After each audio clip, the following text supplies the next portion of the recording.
Hello mga papsi, magandang hapon sa inyo lahat. Ayan, so may nasusunog ngayon dito sa likod lang ng Jimmy, along Jimmy lang, no? Timog Avenue. Ayan, napakalapit lang mismo. Ayan, at kitang-kita natin yung usok na makapal.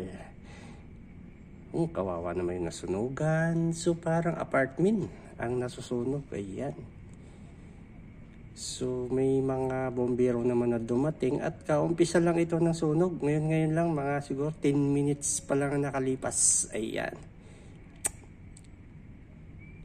So medyo may mga bombero nang dumating at medyo naagapan naman nila ng mabilis. Ayan. So may mga apartment nga sa ground floor kasi may second floor to eh. So sa ilalim yung nasusunog mga papsi. Ayan. So may mga bumbero naman na dumating at medyo naagapan nila ng mabilis na responde. Ayan, very good sa ating mga bumbero. Mukhang hindi nakakalat masyado ang apoy dahil maraming bumbero nang dumating. Ayan, so naagapan nila ng konti. Yun nga lang, yung usok lang talaga. Ayan, so gumapang na rin sa mga katabing bahay dahil apartment yung nasusunog eh. Ayan, yung usok talagang gumapang na oh. Okay lang yan usok, wag lang yung apoy gumapang. At medyo maano naman na naagapan naman kaagad ng mga bumbero. Ayan, so sana hindi na lumaki ang apoy, ang sunog at maapulan nila kagad. Ayan.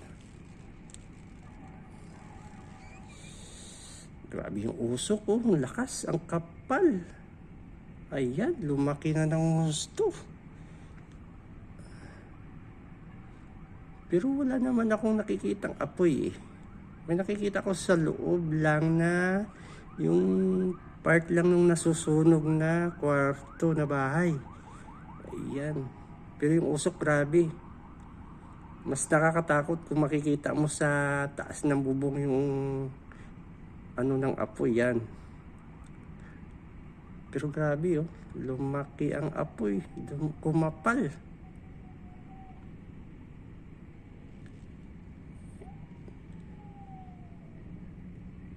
Ayan. So medyo naapulan nila yung apoy pero yung usok grabe. Ayun, salamat naman Lord. Naagapan nila mabuti. Ayan. Mas nakakatakot kung apoy yung apoy yung lumalabas sa loob ng bubong ng bahay. Buti na lang usok.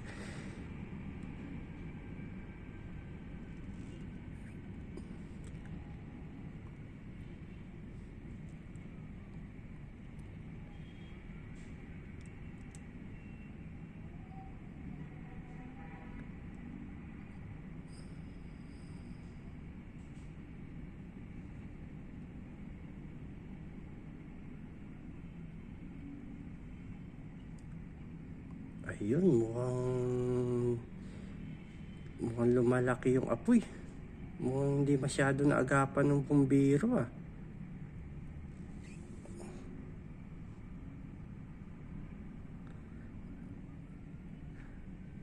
Puro usok. May mga apoy naman ako nakikita pero hindi ganun kakapal eh. Usok lang yung makapal eh. Ayan, so thank you for watching mga papsi.